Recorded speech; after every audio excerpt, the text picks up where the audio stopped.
Hello and welcome to episode 43 of the Barndoor restoration. Last episode I got the bulkhead installed, well mostly installed. This episode, cargo floor framing, all welded in place. Well, mostly welded in place. I'm not going to cover the details of the individual parts because I went over that when in earlier episodes when I built these. So I'm just going to cover the assembling. So in the factory, originally, this floor structure was assembled separately as a unit. So the three top hats, three cross members, and the inner rocker panels was all spot welded together and then set in place. So the chassis would have had the outriggers, cross members, and the control tubes already installed, and this would just set down on top. Now the top hats, they have a flange on them, and that's how they spot weld to the cross members and the outriggers. The I-beams, they have welds underneath, so they weld across the underneath to the inside of the frame and across to the outside of the frame. There's no welds on the top of the frame. Top hats didn't weld at the top, and the cross members didn't weld at the top. Everything was from underneath. And these jack points have flanges that spot weld to the inner rocker panels. And they also have a bead weld across where they come up underneath the outrigger. There's a bead weld there. So to install this, it didn't make sense to do it like they did at the factory. It's in a restoration like this, easier to just put individual parts in and work as you go.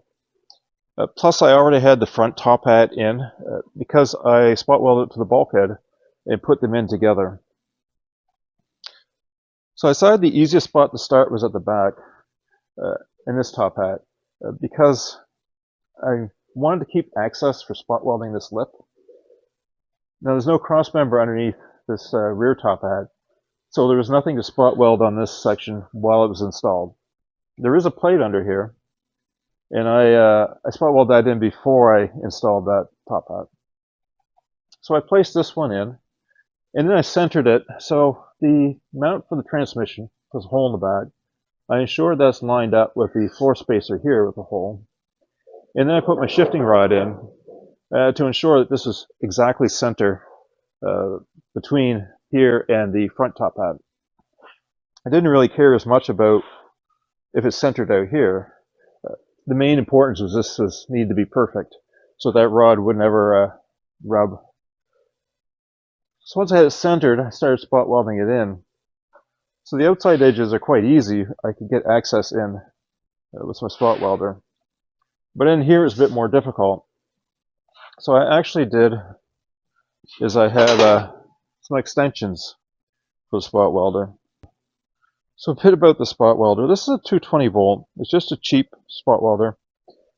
Not really heavy enough for this type of work. I would love to have a nice quality professional spot welder, but you can't justify the cost as a hobby. But this one gets by. Now, it comes with these short electrodes. It's much more powerful with these. There's less resistance, less loss of energy in these. So I try to use these short electrodes whenever I can. So coming in from the edges out here, I was able to get the short ones and do welds. It welds quite quick and very strong. But when I got in here, I couldn't get the spot welder in place. I could get a couple spot welds on, but I really couldn't get a lot of them. So I have longer rods I use when I get those positions. So these are just 16 millimeter copper rod, and it's slotted, drilled, and tapped on one side with a bolt. And then 8 millimeter rod slides through the hole, and I just clamp it. So I just put these in. And that allows me to reach in from different angles and get the spots. Now, there's a lot more resistance in these, especially that 8 millimeter rod. So it takes a bit of practice, a bit of work. I always do a few test welds on it. And the trick is to keep the ends of these rods really pointed, or not pointed, but quite a small surface patch on the end, and keep them clean. The smaller that patch is, the more energy it's condensed there, and it welds through better. And after a few welds, I actually start to round off. So I every so often I'll clean that up. I have to hold the power on a lot longer to get a good weld.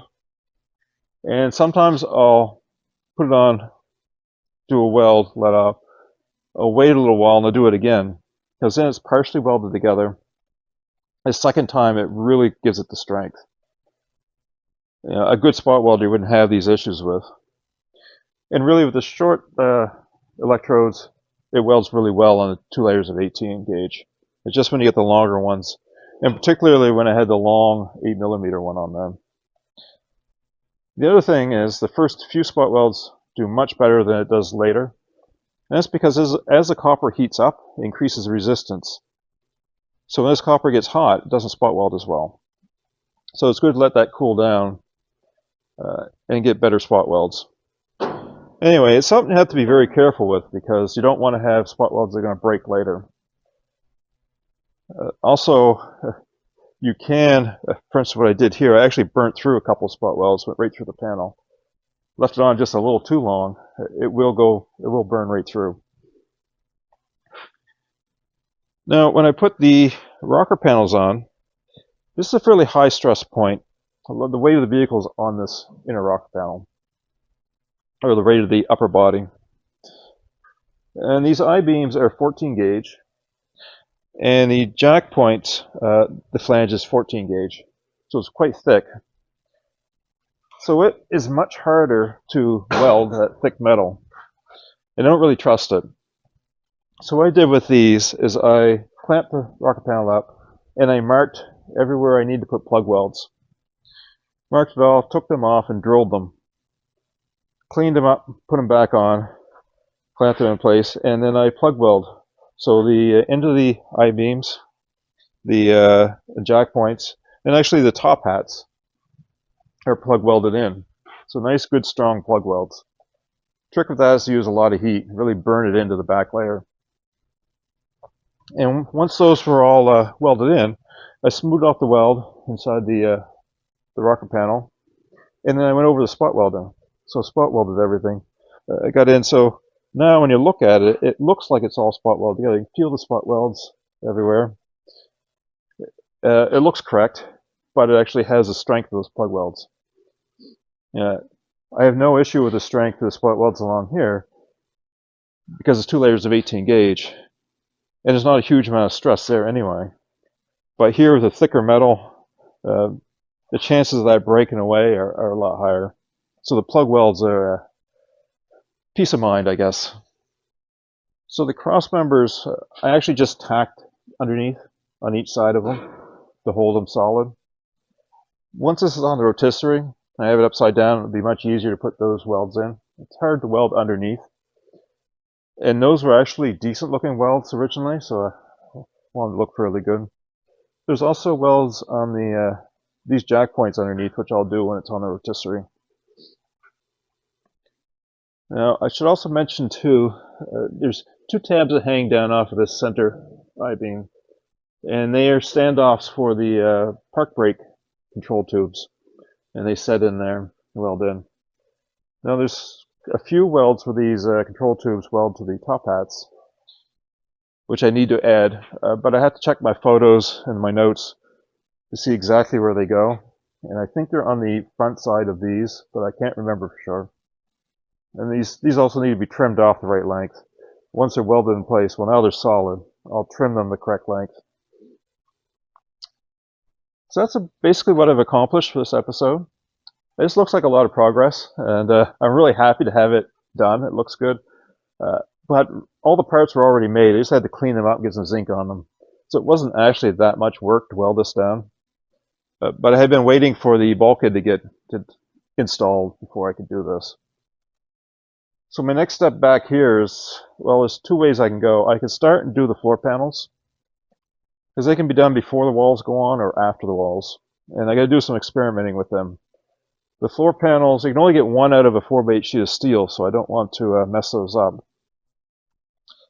So I'm going to do some experimenting on some smaller pieces, and I think I've come up with an idea that will work, but I want to try it out first before I ruin any steel. So I guess that about wraps up this episode. Next episode is the front floor. So I'm actually really looking forward to that. So there's a bunch of panels. There's lots of ribs and stampings and stuff. So it should be fun.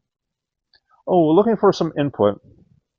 The video I do of the work I do after this, I clip it up into very small pieces, condense it, so not have an unnecessary video length. I can make that a little longer, extend it out, show a little bit more, a little more length to it. So if there's interest in that, let me know. If you like it the way it is, let me know. And it's no more work for me to make that a little bit more, show a bit more work. I appreciate the comments, and thanks for watching.